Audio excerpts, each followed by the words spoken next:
हिमांक क्या होता है?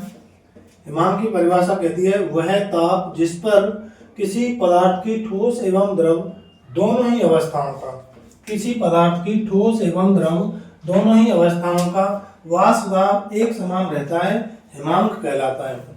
अब यहाँ पर आप लोगों को थोड़ा सा स्ट्रेंज लगा होगा, ठोस की वाष्प अवस्था, हाँ जी, ठोस और द्रव दोनों ही अवस्थाओं का वाष्प दाब समान होता है, उस दाब को हम उसका पदार्थ का हिमांक कहते हैं।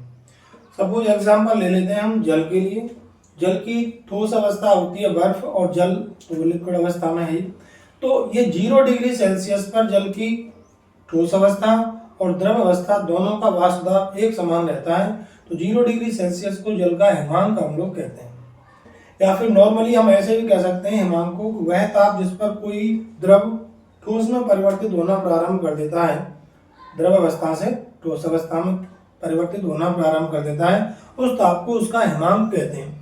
तो जल 0 डिग्री सेल्सियस पर लिक्विड से सॉलिड में कन्वर्ट होना प्रारंभ कर देता है, दैट्स व्हाई 0 डिग्री सेल्सियस इसका हिमांक कहलाता है।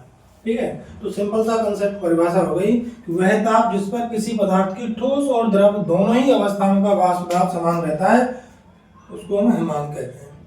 अब अपना अणुसंख्यक गुणधर्म है हिमांक में अवनमन, डिप्रेशन इन फ्रीजिंग पॉइंट। अब देखिए क्या कह रहा है, जब किसी शुद्ध विलायक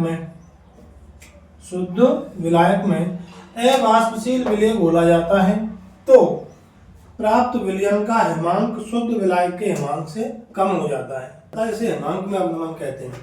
इसको एक एग्जांपल से समझते हैं। जल का हिमांक होता है 0 डिग्री सेल्सियस, शुद्ध जल की हम बात करें तो।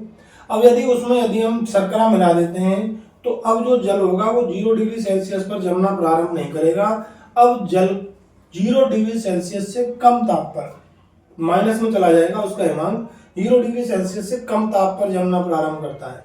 सपोज करिए हमारे पास में कोई शुद्ध विलायक है, ये शुद्ध विलायक है अपने पास में,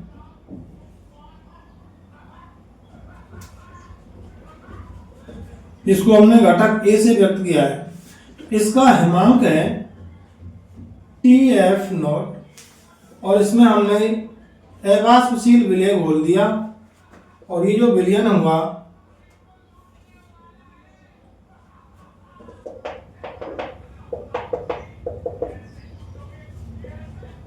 अब इस प्राप्त विलयन का हिमांक है TF। तो पहले हिमांक TF0 था, अब हो गया TF। हिमांक में कमी हो जाती है, अब कितनी कमी होगी, हिमांक में अवनमन डेल TF हो जाएगा TF0 माइनस TF।